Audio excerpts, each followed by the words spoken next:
On cherche protection auprès de notre Seigneur Allah subhanahu wa ta'ala contre tout diable banni et les diables parmi les êtres humains. Effectivement. Et nous implorons sa bénédiction et sa prière sur tout le noble messager qu'il a envoyé dans ce grand univers afin de nous tirer tous sans exception des ténèbres vers la lumière parfaite. Cette lumière qui se traduit par la religion islamique. Et nous invitons tous, ceux qui y sont et ceux qui ne sont pas encore musulmans, à proclamer avec nous qu'il n'y a point de divinité en dehors d'Allah et que Muhammad sallallahu alayhi wa sallam est véritablement son messager. C'est clair. Je pense que ce mois béni de Ramadan n'a jamais passé et ne va jamais passer inaperçu. Ceux qui sont musulmans, ceux qui ne sont pas musulmans, ont tous témoigné que nous sommes dans un grand mois, à savoir le mois de Ramadan. Cela parce qu'Allah a béni ce mois de Ramadan. Cela parce que c'est un mois de bénédiction. Un mois au bout duquel le musulman est censé récolter beaucoup de fruits positifs. Effectivement. Un mois au sein duquel le musulman est censé remplir sa balance. Un mois par lequel le musulman devrait s'apprêter, s'entraîner et sortir de ce mois-là gagnant.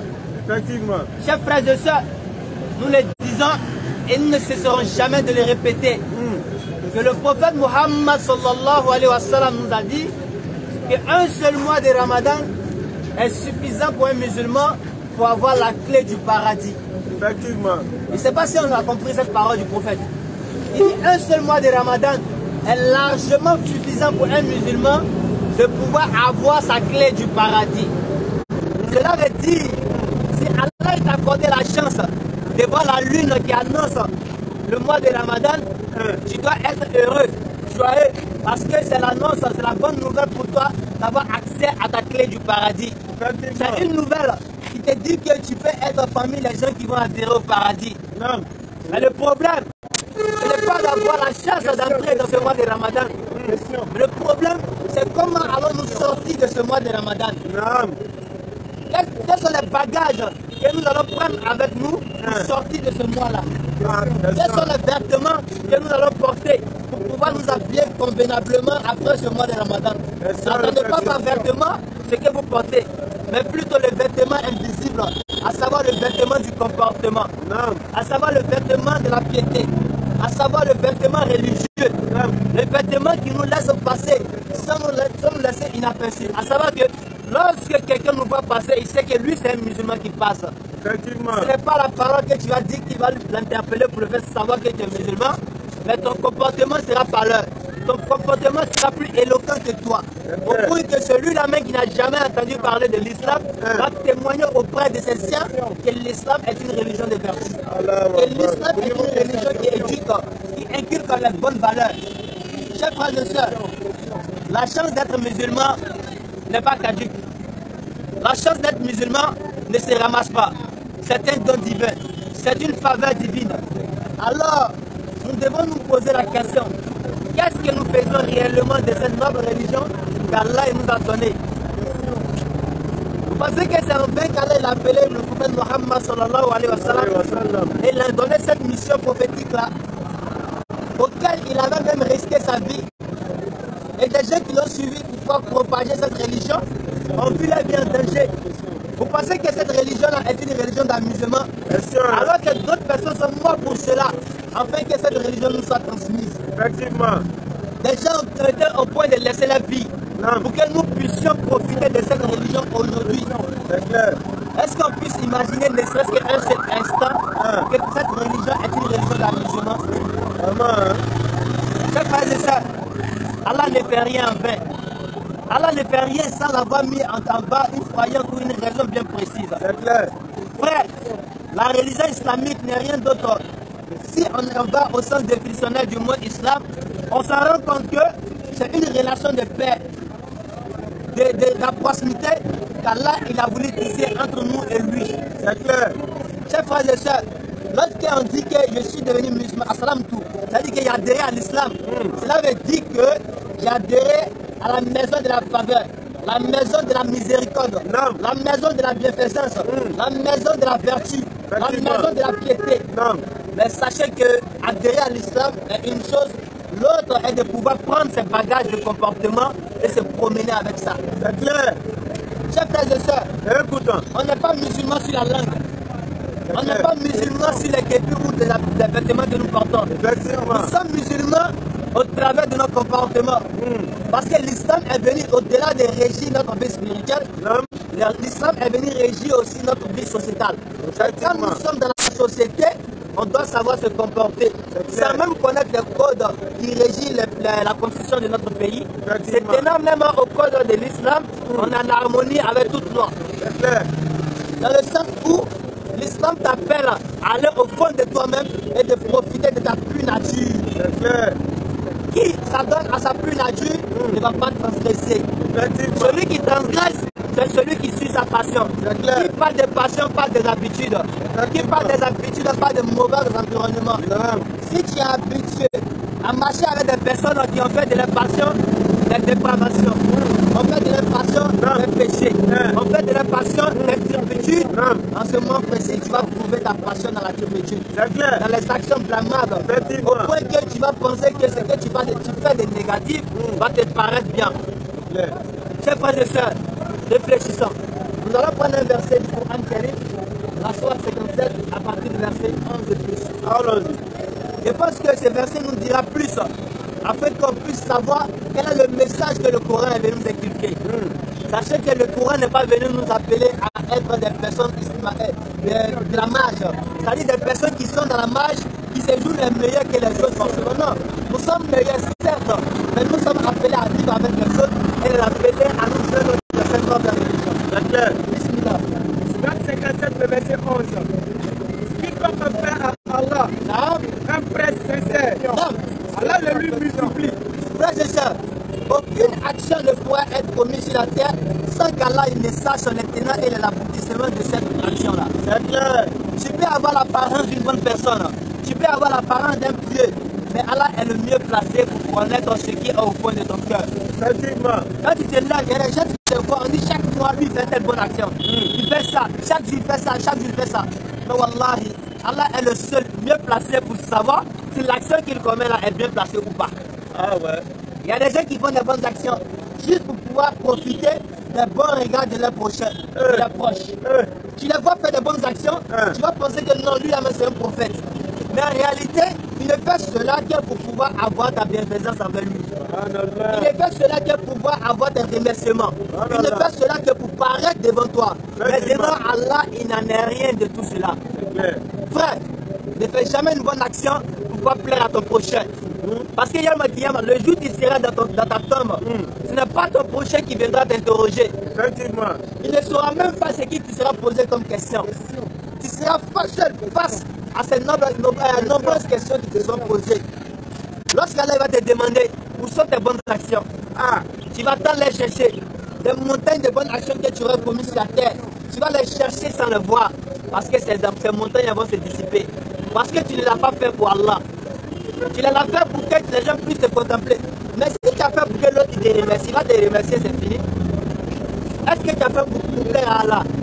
Sinon, celui pour qui tu as fait pour pouvoir avoir ses remerciements, il t'a remercié, non? Non, c'est mort. Si tu as fait ça pour que les gens puissent courir derrière toi, ils ont couru derrière toi, non? Ils ont fait derrière toi, ils ont fait tout. Mais tu attends quoi devant Allah? Question, hein? Tu attends quoi devant Allah? Tu as fait pour eux, mais pas auprès d'eux pour chercher tes bonnes actions. C'est ça? Tu vas sortir perdant. Alors que tu l'as fait pour pouvoir le plaire. Mais pourquoi tu fais pour plaire aux êtres humains? Or, si tu cherches l'amour d'Allah, frère, les gens vont te détester. C'est clair. Les gens vont te haïr. Si tu as l'amour d'Allah, regarde, pourquoi ils vont te haïr seulement? Ils ont qu'à comploter contre toi. Tant qu'Allah ne donne pas le feu, ils ne sauront même pas te toucher. L'amour d'Allah est le meilleur amour. Celui qui a l'amour d'Allah, il ne pourra jamais être impacté par la haine des autres. C'est clair. Cela va se limiter à sa poche. Continue le verset. Le jour où tu verras les croyants et les croyantes. Allah dit, un jour viendra où vous allez voir, où nous allons voir les croyants et les croyantes. Leur lumière courant devant eux. On ne va pas le voir simplement. On va voir devant eux la lumière en train de courir. Mais cette lumière qui se propage devant eux est quoi? Il y a les savants qui disent que la lumière va venir des cœurs. En réalité, ça montrera la sincérité de leur croyance en Allah. Ça montrera la sincérité de leur engagement dans la religion islamique. Ça montrera la sincérité de leurs bonnes actions qu'ils ont commises sur la terre. Et on va voir la lumière devant eux. Et à la droite, on les dira. Ils vont attendre une bonne nouvelle venant de la droite. Voici une bonne nouvelle pour vous aujourd'hui. Voici maintenant, il va avoir une bonne nouvelle aujourd'hui. Des jardins sous lesquels coulent les ruisseaux. Qui les annonce un jardin sous lequel coulent les ruisseaux. En fait, il demeurait éternellement. Regardez quelque chose. Quand Allah il parle d'un jardin sous lequel coulent les ruisseaux, on n'arrive pas à contempler c'est quoi au juste. On se dit, mais un jardin sous lequel coulent les ruisseaux, c'est quoi en fait? C'est quoi? On n'arrive pas à contempler. Pour la simple et unique raison qu'on n'en a pas ça sur la terre. C'est clair. Quand Allah te parle des jardins sous lesquels coulent les ruisseaux là, ne pense pas à un jardin que tu as vu à Assini, sur lequel tu as vu les ruisseaux couler. Non, c'est pas comparable. Allah il parle d'un jardin qui n'a jamais été vu par un être humain. Et quand il parle de ça comme la meilleure bonne action que tu pourras avoir au jour du jugement, tu dois te rendre compte que rien sur la terre ne sera comparable à ça. C'est clair. Frère, va à Assini. Voici les meilleures terres, les belles constructions, les belles réalisations. Tu ne sauras pas comparer à la promesse d'Allah subhanahu wa ta'ala. Quelle que soit la petitesse de ce que tu vas obtenir dans le paradis, tu ne sauras comparer ça à la plus grande des choses merveilles de la terre. Ce n'est pas possible. Tel est l'énorme succès. Allah dit, tel est l'énorme succès. Le jour où les hypocrites, hommes et femmes. Voici qu'Allah a parlé des croyants et des croyantes. Il parle aussi des hypocrites, hommes et femmes. Diront à ceux qui croient. Mais attendez par là que quand on parle d'hypocrite, ce n'est pas celui qui dit ne croit pas là. Celui qui ne croit pas, on l'appelle mécréant. Celui qui attend les fétiches, on l'appelle mouchirik. Mais quand il parle d'hypocrite, c'est celui qui prie avec nous. On est ensemble à la mosquée, on se lève ensemble pour jeûner ensemble. L'hypocrite, c'est celui qui dit je suis musulman. Au fond de lui, il n'en est rien. Au fond de lui, il n'a jamais cru. C'est un hypocrite. Il veut paraître musulman alors qu'il ne croit même pas à l'islam. Celui que tu le vois, tu dis salam alaikum wa rahmatullahi wa barakatuh. Il te répond avec amour.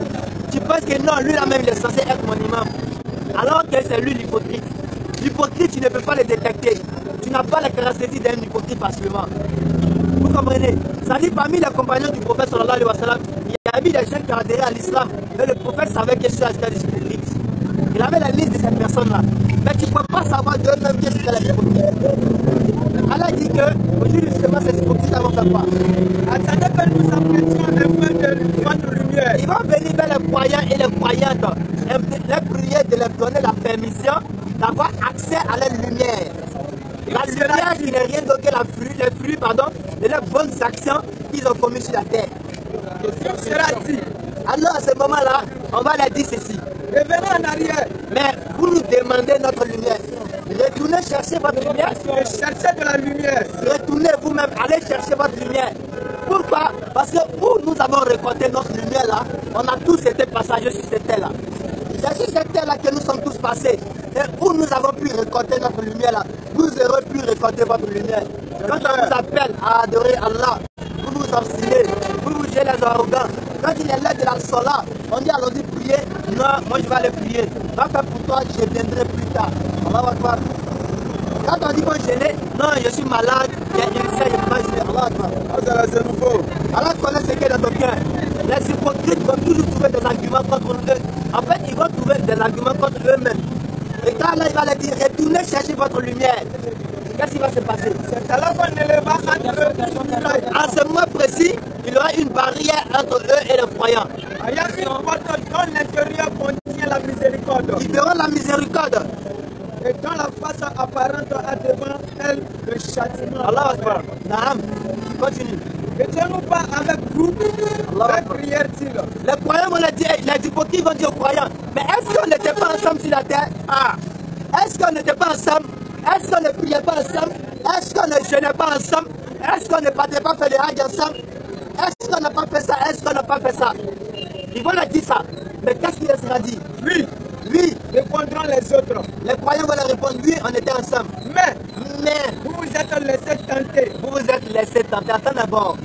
En quoi est-ce qu'ils se sont laissés tenter? En quoi est-ce que tu t'es laissé tenter? Question, réflexion. En quoi est-ce que tu t'es laissé tenter? Il y a des gens qui disent je suis croyant. Mais lorsqu'ils sortent de la maison, ils s'adjoignent à leurs amis, ils les détournent du chemin d'Allah subhanahu wa ta'ala. Ils font ce qu'ils veulent, ils s'amusent comme ils peuvent, ils oublient Allah. Mais comment est-ce que, je connais des gens qui veulent sortir de la maison, quand ils les laissent la prière, alors prier, ils disent non, ici sortir un kilo, il faut pas prier. Mais quand ils sortaient là, tu ne savais pas que tu devais solater. Vraiment. Toi, tu ne savais pas que tu devais prier. Ça dit que la prière pour toi, au lieu d'être ta priorité, devient une chose facultative pour toi. On va te dire oui, on était ensemble, mais tu te laissais tenter. Pourquoi? Parce que le diable, il a promis à Allah subhanahu wa ta'ala de s'asseoir devant nous, derrière nous, à notre droite et à notre gauche pour nous détourner du droit chemin. Il va nous tenter. Allah dit sauf ceux qui te suivront. Allah n'a pas dit que sauf ceux que tu vas tenter. Il dit non, sauf ceux qui te suivront. En réalité, celui qui est dans le garement, il a choisi d'être dans le garement. C'est clair. Celui qui s'égare, c'est sa volonté à lui de s'égarer. Regardez une chose, c'est comme toi le père de famille. Est-ce que tu peux dire à ton fils, d'aller sur la table, prends le verre de thé qui est là-bas de t'apporter. Et quand l'enfant vient avec, tu lui dis, laisse tomber. L'enfant, il obéit, il laisse tomber, ça se casse. Est-ce que tu as encore le droit de punir l'enfant parce qu'il a cassé ça? Bien sûr. Hein. Non. C'est quand tu lui as demandé de laisser tomber, il a laissé se casser. Mais si Allah, toi, t'égares, il te prend, il dit non, toi, tu es censé être égaré. Et que lui-même, Allah, encore qu'il t'a égaré, il te prend encore, il te met en enfer parce qu'il t'a égaré. On n'a pas de sens. Est-ce que Allah devient un Dieu de justice? Pas du tout. Il devient en quelque sorte injuste. C'est pas normal. Donc celui qui s'égare, qui se repose sur lui-même. C'est pourquoi Allah dit dans le Coran Karim, dans la sourate 4, verset 164, il dit, nous avons envoyé les messagers à toutes les nations. Et personne n'aura d'argument face à Allah. Il n'y en a pas. Si tu n'es pas musulman, et que tu nous as entendu parler de l'islam ne serait-ce qu'une seule fois, et que tu n'as pas décidé d'embrasser la religion islamique, ou que tu n'as pas cherché à comprendre la religion islamique, si tu meurs, tu n'auras pas d'argument face à Allah. Ah, c'est fort. Hein? Allah dit personne n'aura d'argument face à lui, Allah subhanahu wa ta'ala. Frère, nous le disons et nous répétons, celui qui n'est pas musulman et qui meurt sans être musulman, qu'il sache que son égarement est évident et sa destination finale, qui est l'enfer, devient éclatante. Continue le verset. Vous avez comploté contre les croyants. Allah dit, oh les hypocrites, vous étiez avec les croyants certes, mais vous avez comploté contre les croyants. Et vous avez douté et de vains espoirs vous ont trompé. Ah, Allah dit, vous avez douté. Allah va faire. Quand on te dit qu'il faut faire ça, non, ils ont douté. Surtout parmi le mois de Ramadan, il y a des gens qui demandent, est-ce que Tarawih là c'est obligatoire? Quand il dit non, c'est pas obligatoire, lui il ne prie plus. Il pense que lui, il a tellement de bonnes actions que pour lui, faire des choses facultatives même, ce n'est rien pour lui. Subhanallah. Frère, sachez que les bonnes actions ou la solat obligatoire que tu fais, c'est un devoir d'Allah. En fait, c'est l'obligation qu'Allah t'impose. Mais les prières surrogatoires sont des expressions de ton amour et de ta piété envers Allah subhanahu wa ta'ala. Écoutez très bien. Quand Allah dit de faire Fajr, c'est obligatoire. Tu es obligé de le faire. Quand Allah dit de faire ça, c'est obligatoire. Tu es obligé de le faire. Jour, c'est obligatoire. Maghrib, c'est obligatoire. Isha, c'est obligatoire. Mais les prières surrogatoires ne sont pas obligatoires. C'est une expression pour montrer que ya Allah, je t'aime. Je peux veiller devant toi. Je peux veiller ma tête sur la terre en train de t'implorer, de demander ta faveur et ta miséricorde. Avant de prendre la question, je donne une anecdote du prophète sallallahu alayhi wa sallam. On parle de ce grand homme à qui Allah a accordé la solution de toutes choses. Qu'il pêche ou pas, il n'a pas de péché même. Allah lui a tout pardonné d'avance. Mais regardez le jour où le prophète sallallahu alayhi wa sallam était en train de faire les prières surrogatoires en présence de sa femme. On nous dit qu'il a tellement pleuré en train de faire la salat. Jusqu'à ses larmes ont coulé et il a touché sa femme. Sa femme s'est levée. Elle a assis, elle a son mari, elle ne croit pas. Elle dit, Ya Rasulallah, est-ce pas à toi qu'Allah il a dit, je te pardonne tes péchés passés et futurs? Quand tu pries intensément, c'est qui ne pêche pas. Il n'a même pas de péché, Allah lui a pardonné d'avance aussi. Ça dit que lui là, même s'il ne fait pas ça, il va au paradis. Et il prie jusqu'à qu'il pleure. Sa femme dit, mais pourquoi tu fais ça? Il dit, parce que mon Seigneur m'a d'avance pardonné, ne dois-je pas exprimer mon amour envers lui? Le prophète n'a jamais cessé de faire astaghfirullah. Il le faisait plus de 100 fois. Alors qu'il n'a pas de péché. Qui sommes-nous les pécheurs?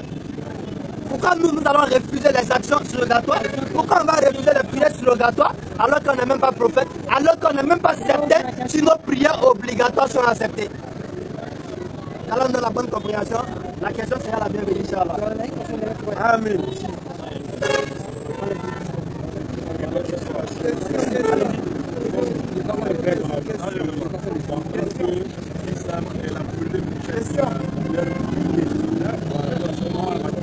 On n'entend rien. On n'a pas entendu. On n'a pas entendu. Non, le jeune a su lui.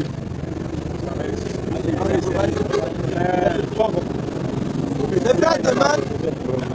frère demande qu'il a l'habitude d'entendre que les musulmans, être musulman, c'est être de la meilleure communauté. Donc il pose la question, en quoi est-ce que être musulman fait de nous les meilleurs? Une question dont la réponse se trouve dans le Coran Kérim. Surah 3, verset 110. Écoute frère, Vous êtes la meilleure communauté. ce n'est pas le musulman qui s'est vanté d'appartenir à une meilleure communauté. Ce n'est pas le prophète qui a dit de lui-même, vous êtes la meilleure communauté. Non, c'est Allah qui dit cool. Dis-leur.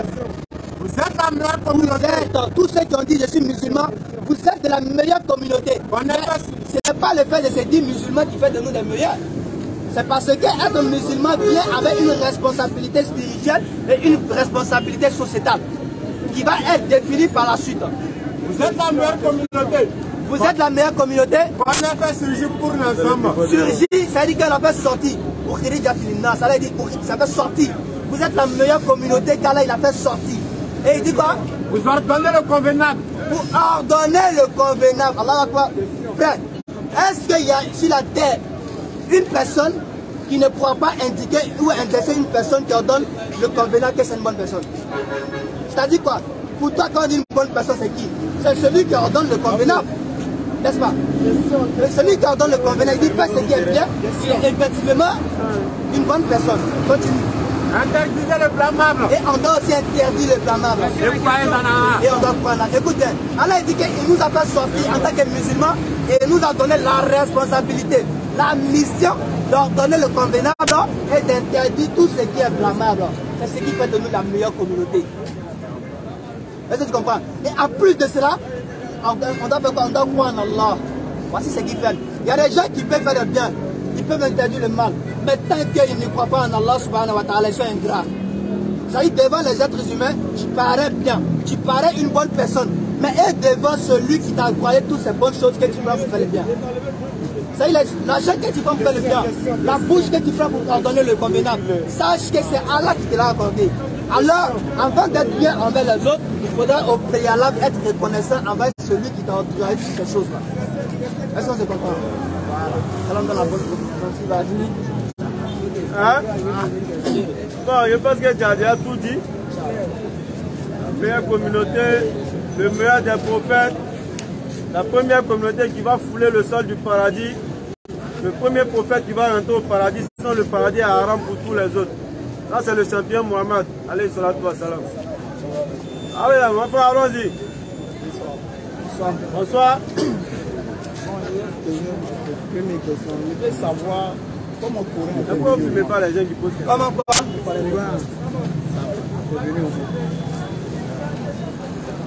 Comment le Coran est venu?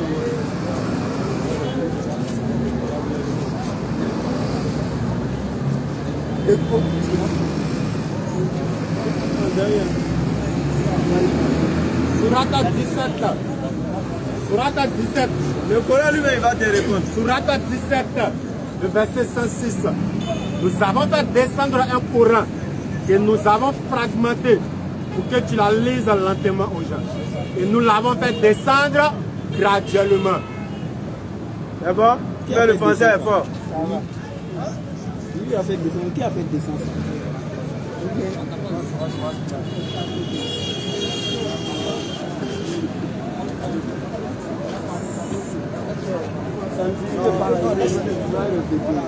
Surah 56, verset 80 là-bas. 79. Descends là-bas.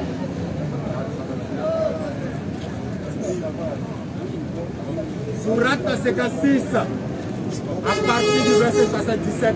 Allah il dit. Et c'est certainement un Coran noble. Non. Dans un livre bien gardé. Non. Que seule la purifiée touche. C'est une révélation émanant de la part du Seigneur de l'univers. Tu as entendu qui? Le Seigneur de l'univers. C'est lui qui a fait descendre le Coran. Le Seigneur de l'univers. C'est pas un prophète. Quand il a fait descendre, qui est le premier? Ça fait quoi? Quand il a fait descendre le Coran, qui est le premier personne qui est parti prendre? Après ça, il a demandé à ce français-là, tu comprends? Non.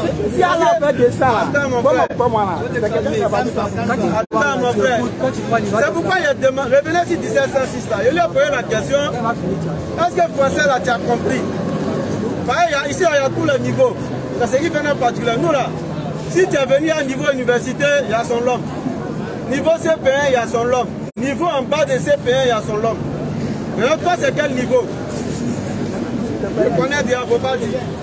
1706, je connais déjà. Surat 17 à le verset 106. Allons-y. Nous avons fait descendre un Coran. Ce qui veut dire que on a fait descendre un Coran, c'est-à-dire on t'a la tête descendre à quoi?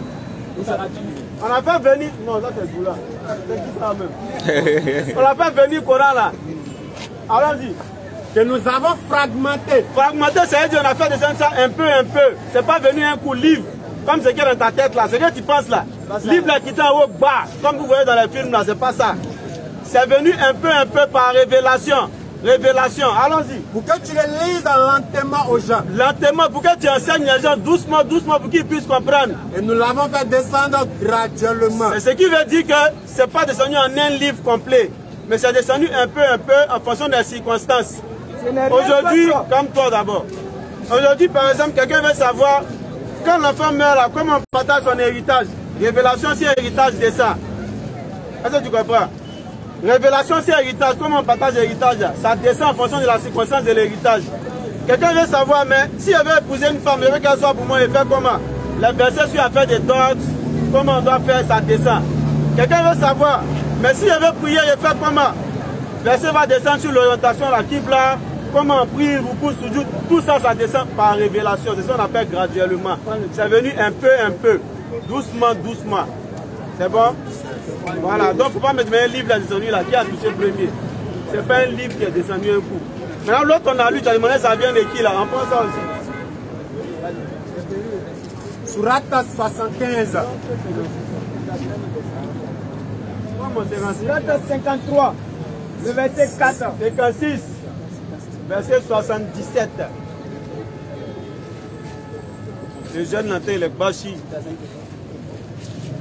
Surat 56, le verset 77. Allons-y. Et ce n'est certainement un Coran noble.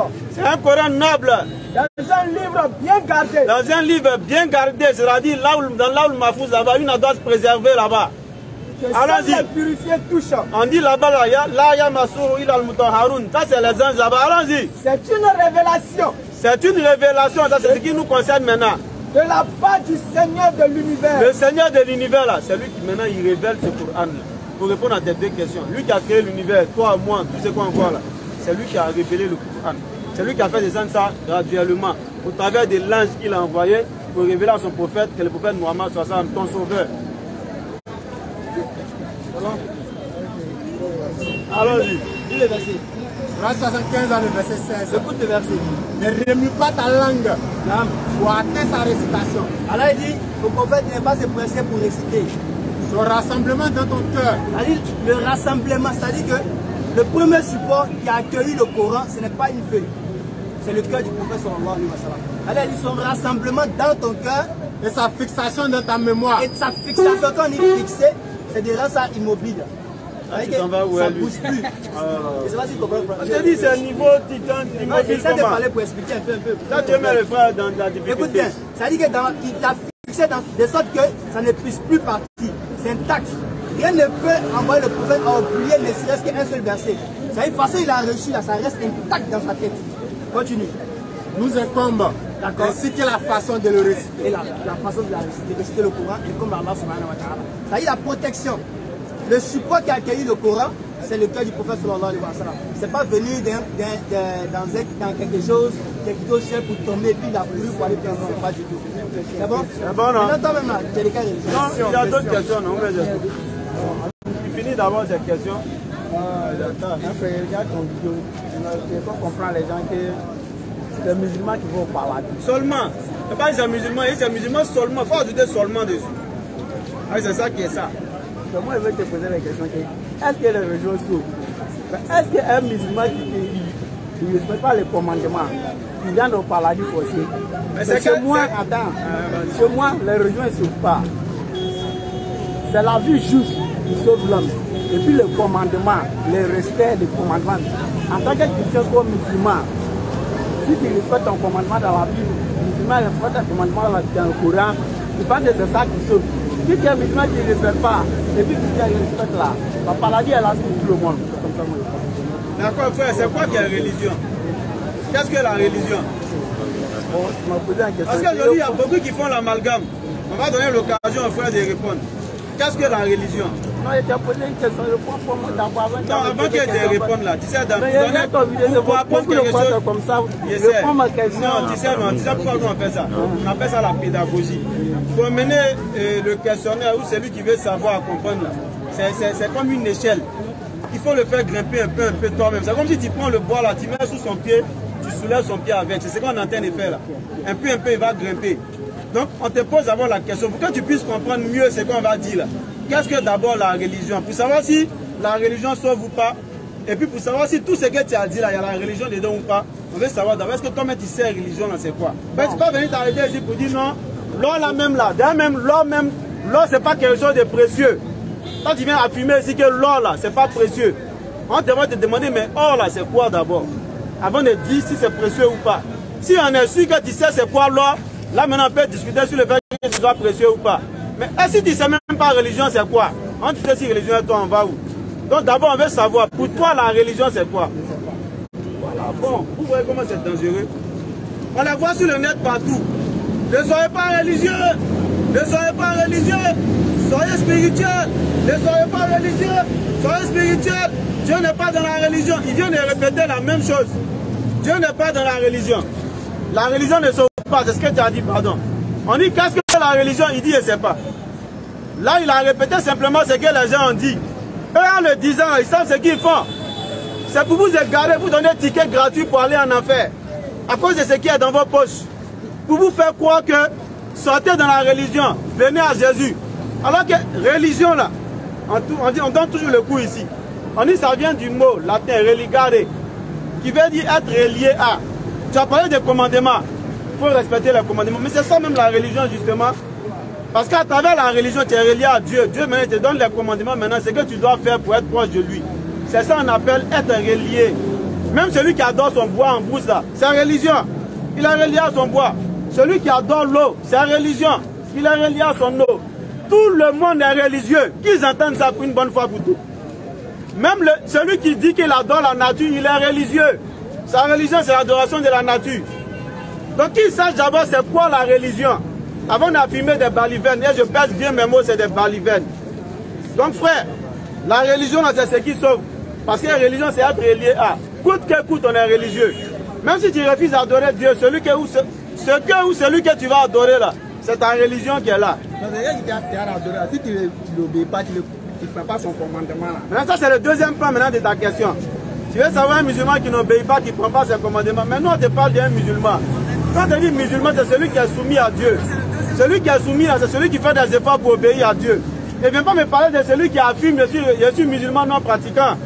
Lui, nous, on n'a pas affaire à lui parce que l'islam, c'est la pratique. Mais nous, on pèse bien nos mots.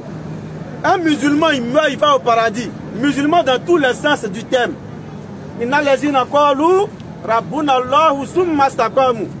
ça le musulman qui a affirmé qu'Allah est son créateur et il a fait ce qu'on appelle le sikama. Il est resté constant sur cette affirmation-là. C'est ceux-là. Les anges vont leur dire, n'ayez pas peur, ne soyez point affligés. Ils vont recevoir la bonne nouvelle du paradis qui a été donnée dans le Coran. Ça, c'est le musulman. Donc, à venir d'un musulman qui boit, musulman qui fume drogue, nous, on n'est pas dans tout ça là. Nous, on dit musulman. Être musulman, c'est obéir au commandement d'Allah. C'est être soumis à Allah. Si tu es dans ça, tu meurs, tu vas au paradis. Les autres exemples que vous allez envoyer là, allez leur demander s'ils sont vraiment musulmans. Nous, on dit musulman, mais il va au paradis. D'accord, ça. J'ai bien compris.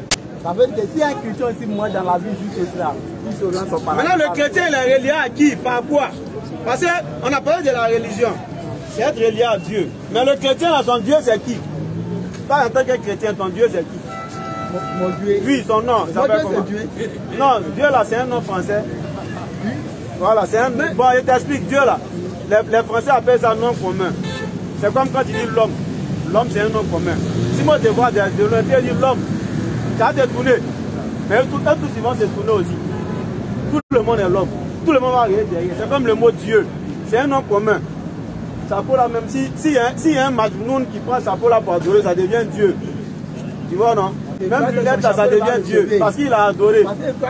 Voilà, ça devient Dieu. Dieu, là, c'est un dit sujet ou objet d'adoration. Là, c'est ce que le dictionnaire nous dit, la définition la plus courte. Donc, Dieu, c'est un nom commun qui est vaste.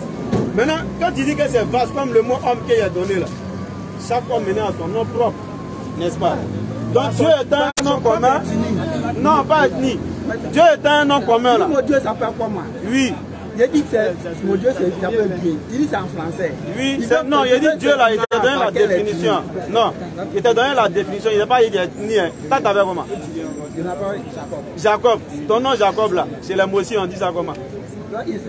C'est Jacob. Chez les Djoula on dit ça comment? Et chez les Baoulés, c'est Jacob. Chez les Français c'est quoi? Chez les Français c'est quoi? Jacob là. C'est quoi chez les Français? C'est même Jacob. Quand tu vas en Angleterre on dit quoi? C'est même Jacob. Si tu vas en Chine, c'est même Jacob. Donc c'est ça qu'on appelle un nom propre. C'est un nom qui ne change pas, c'est ton nom, c'est sur toi. C'est de la même manière quand tu dis Dieu, tu as dit que beaucoup de personnes ou beaucoup d'entités peuvent entité c'est lourd. Beaucoup de gens peuvent partager le mot, tu vois, et le nom là. Maintenant, il y a un nom propre, comme toi, ton Jacob là. Il y a ça pour Dieu aussi. C'est ce qu'il dit, il s'appelle comment? Toi, Dieu que toi tu adores, il s'appelle comment? Il n'a pas de nom. Ah ouais. J'aurais essayé.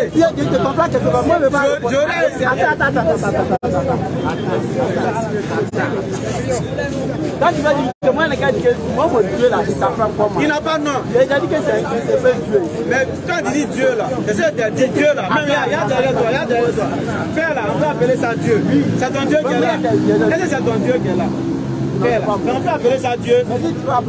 C'est pourquoi il t'a donné exemple. Écoute-moi, tu vas me comprendre. Il t'a donné l'exemple de l'homme. Il a dit tout le monde ici est l'homme, non? Mais chacun a son nom. C'est comme ça Dieu là, c'est même sur le mot homme là. C'est un nom où beaucoup d'entités peuvent porter ça. C'est pourquoi il même faire là, on appelle ça Dieu. Même ça là. S'il y a quelqu'un qui adore ça là, on va appeler ça Dieu. Maintenant, il y a un nom précis. Voilà. Allah là, c'est le nom de Dieu qui a créé les cieux et la terre. Et c'est son nom propre. Chez les Mossio, c'est Allah. Chez les Djoulao, c'est Allah. Chez les Baouleo, c'est Allah. Chez les tout, c'est Allah. C'est ça qu'on appelle nom propre. Maintenant, toi, ton Dieu, là, il s'appelle comment? Son nom propre, là, c'est quoi? Tu veux un nom que tout le monde peut appeler ça? Quand tu nom de ton Dieu, là, quand tu dis, il sait que c'est ton Dieu, là. Regarde. Il y a des dieux. Ok, écoute, il y a déjà expliqué quelque chose. Tout ton nom, c'est quoi? Tout ton nom, c'est quoi? Il a même formé. Maintenant, je vous sais là. Et puis il vient, s'il y a un enfant, on le prend en même temps. Pardon. S'il y a un enfant, on le prend.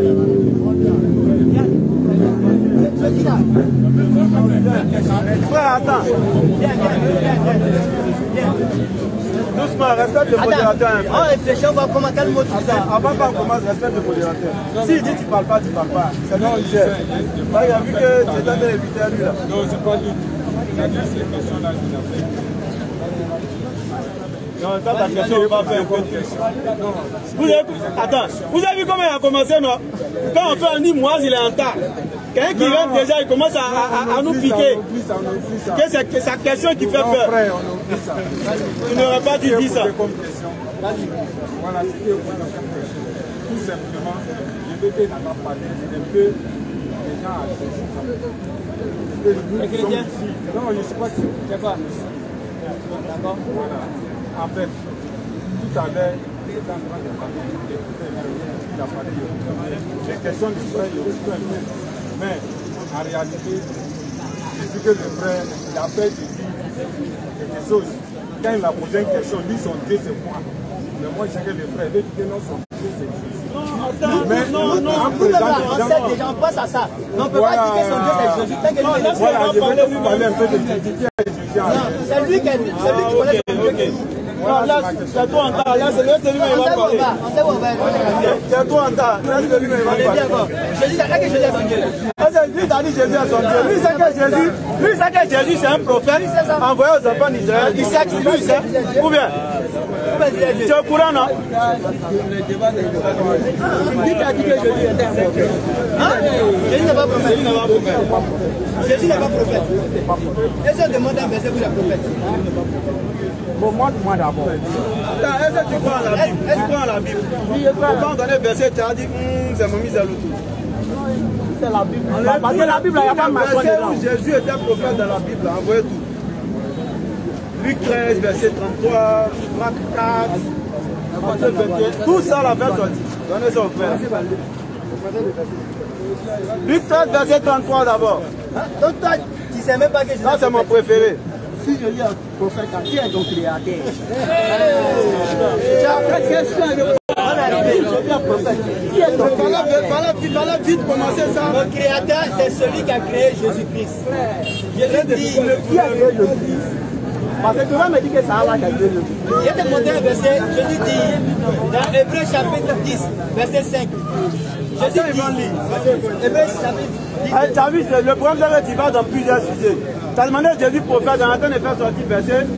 Tu es allé dans qui a créé Jésus. Voilà, qui a créé Jésus là. Hébreux 10, verset 5. Écoute bien. Ça pourquoi? C'est Jésus qui parle. Il dit c'est pourquoi Christ. Entrant dans le monde dit. Attends, Christ c'est qui? C'est Jésus-Christ. D'accord. C'est pourquoi Christ. Entrant dans le monde. Attends, entrer dans le monde c'est quoi? Entrer dans le monde. Bah, on finit de dire tout ça, il n'a rien compris. C'est pourquoi Christ entre dans le monde, ça veut dire quoi? Je vous ai dit non. On a fini de citer le verset là, il n'a rien compris. Quand on dit c'est pourquoi Christ entre dans le monde, ça veut dire que quand Jésus-Christ est venu sur la terre, ça veut dire quand il était sur la terre, il est rentré sur la terre, il dit, tu n'as voulu ni sacrifice. Il dit tu n'as voulu ni sacrifice, il parle de qui? Hein? C'est Jésus qui parle, il parle de quel Jésus? Il dit tu n'as voulu ni sacrifice. Jésus dit tu n'as voulu ni sacrifice, il parle de qui? Il parle de lui-même.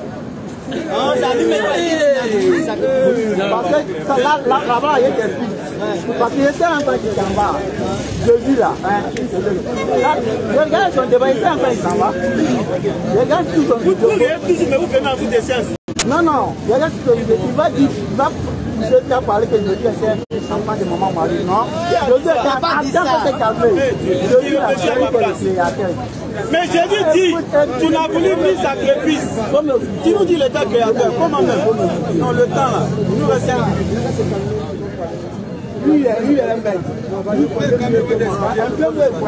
Tu sais qu'il connaît mieux que toi, et puis il n'est pas discuté. Non, il y a discuté dans mes côtés. Il y a quelque chose à dire. Toi qui as le verset, qui a dit, voyez, il connaît votre côté, c'est le côté. Lui, il a la Bible. La Bible, c'est différent de l'autre cahier. Peut-être que tu comprends le profondément de la Bible. La Bible là, peut-être tu comprends profondément. D'accord, attends, doucement, tu entends. Comme j'expliquais profondément, Jésus dit, tu n'as voulu ni sacrifice, on s'arrête là pour le moment, il parle de qui? Jésus parle de qui? Faut dire encore ce que tu as dit, les gens n'ont pas entendu. Jésus parle de qui? Hein? Faut dire fort. Il dit Jésus parle de lui-même, mais il dit tu n'as voulu. Faut pas faire Jésus, les gens ont dit il était fou. Hein? Ouais, c'est fou qui fait ça là. Tu entends le parler, tu dis tu. Jésus dit tu n'as voulu ni sacrifice, tu dis il parle de lui-même. Faut pas faire les choses comme ça, non, on laisse. On va continuer le verset, parce que au moins ça serait un enseignement pour les gens. Non, si on laisse arrêter sur toi là, on va pas s'en sortir. Jésus dit, tu n'as voulu ni sacrifice, Ni offrande. Ni offrande, ni holocauste, c'est même chose à sacrifice. Hein? Ça veut dire le fait de donner, c'est tout ça là.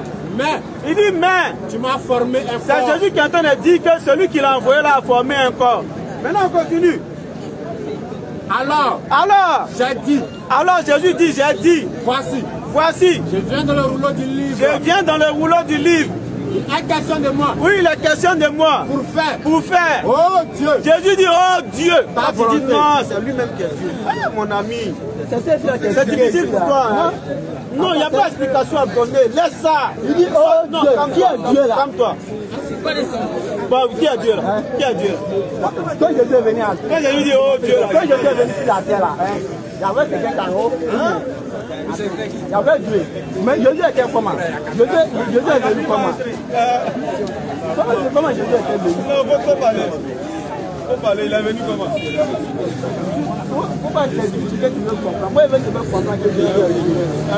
C'est là que pour moi, un peu de mon problème, un peu de mon idée, un peu de mon idée. Voilà. Mais oh, mon frère. Ça dit, c'est ce qui est difficile là. Tu as bloqué tête là. Tu ne veux pas que quelque chose rentre dedans. Sinon, écoute-moi. Écoute-moi. Parler de Jésus. Parler de Jésus est trop clair. Écoute-moi. Ouais, comment dire, une de ces paroles qui est claire. Parler de Jésus là, il était clair. Quelle parole? Jésus là, il n'est pas créé par l'homme.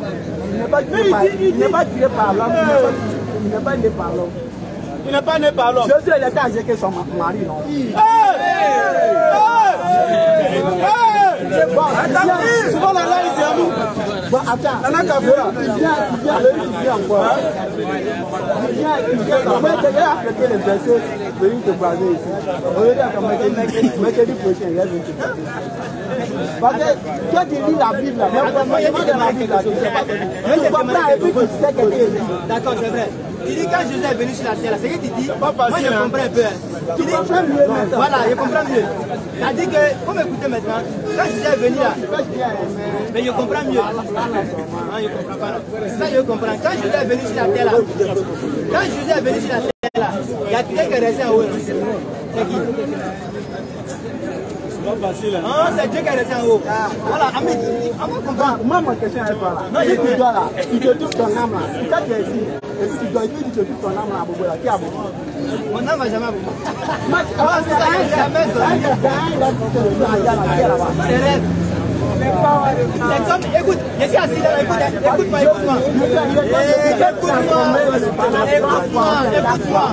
Je suis ici, écoute. Je suis ici, et rêve que je suis ici, non. Je suis en train de penser, il y a une image qui est ici à Boaké, je suis en train de rouler moto à Boaké, vers le rond-point là. Je suis où ça? Je suis ici, à Boaké. Alors, je suis ici, non? Dieu est en haut, n'est-ce pas? C'est ce qu'il a dit. Quand je suis venu en bas là, Dieu est resté en haut, non? C'est ce qu'il a dit, non? Alhamdulillah, chers frères et sœurs, soyez fiers d'être musulmans. Parce que voilà le frère, ça dit, il a une sincérité en lui qui fait que j'ai vraiment de la peine pour son sort. Il est sincère, hein? Il est sincère sur sa croyance. Mais malheureusement, non seulement il ne connaît pas cette croyance-là, alors qu'il y a une parole qui dit en islam, Al-ilmu, la connaissance avant tout. Attends, compris mon frère, pas me mener le truc là. Écoutez, il n'a pas adapté ça, ça ne se fait pas. C'est-à-dire, il a ce qu'on appelle la sincérité. Mais malheureusement, quelle que soit ta sincérité, elle ne peut être une gage de vérité, frère. Tu es sincère, mais tu n'es pas dans la vérité. La preuve, toi-même, tu es en train de dire des choses qui sont en réalité ridicules. Tu n'es pas ridicule, mais tes paroles sont ridicules. Jésus dit tu, il parlait de qui? Tu dis il parlait de lui-même. Tu es en train de laisser paraître que Jésus-Christ, il est fou. Il n'est pas fou, hein. C'est toi qui es en train de laisser paraître qu'il est fou. Parce qu'il dit tu n'as voulu ni sacrifice, ni holocauste, mais tu m'as formé un corps. C'est pourquoi, oh Dieu, je suis venu faire ta volonté. Tu dis c'est lui-même qui est Dieu.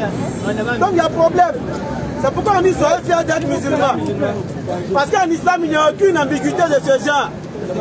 Il n'y a aucune ambiguïté sur l'entité divine. Il n'y a aucune ambiguïté sur l'identité de celui qui a créé les cieux et la terre. Il n'y a aucune ambiguïté sur le prophète qui a été envoyé. Il n'y a aucune ambiguïté sur le peuple vers lequel il a été envoyé. Mais pourquoi aucun chrétien n'arrive, ou bien tous les chrétiens peinent à prouver que Jésus-Christ a été envoyé au monde entier? Tout simplement parce que sa parole est claire dans la Bible lorsqu'il dit qu'il n'a été envoyé qu'aux enfants d'Israël. C'est écrit. Jusqu'à la fin du monde, ce passage ne pourra pas être retiré de la Bible. Pourquoi vous n'arrivez pas à prouver qu'il est Dieu? Parce que dans Marc 13, verset 19, dans Marc 10, verset 5, il dit clairement que c'est Dieu qui a créé les cieux et la terre. C'est Dieu qui a créé la femme et l'homme. Donc il dit ça clair dans sa bouche. Pourquoi vous n'arriverez pas à dire qu'il était envoyé au monde entier? Parce qu'il dit dans Jean 17, verset 9, qu'il ne prie pas pour le monde, mais il prie pour ceux qu'on lui a donné. Mais tous ces passages sont clairs, mais vous refusez de comprendre. Alors que le Coran est clair. Surat 40, verset 30, Surat 33, verset 40, Mohammed est le dernier des messagers, il n'y a pas d'ambiguïté. Surat 25, verset 1, il a été envoyé à l'univers tout entier. Surat 34, verset 28, il a été envoyé à la totalité de l'humanité. Surat 21, verset 107, il a une miséricorde pour l'humanité tout entière, même les animaux. Il n'y a pas d'ambiguïté à ce niveau. Et c'est à cela que nous appelons toutes les personnes qui nous écoutent ici chaque mercredi soir. Rentrez en plein dans l'islam. Surat 2, verset 208, elle a dit ça, il s'agit des musulmans. Vous avez la vérité. Que faites-vous de cette vérité? On n'a pas pu prêcher sur le mois de Ramadan qui est en train de finir. Mais voilà, chaque musulman il doit être béni dans son cœur. Parce que rien ne prouve que le Ramadan prochain va nous trouver en vie.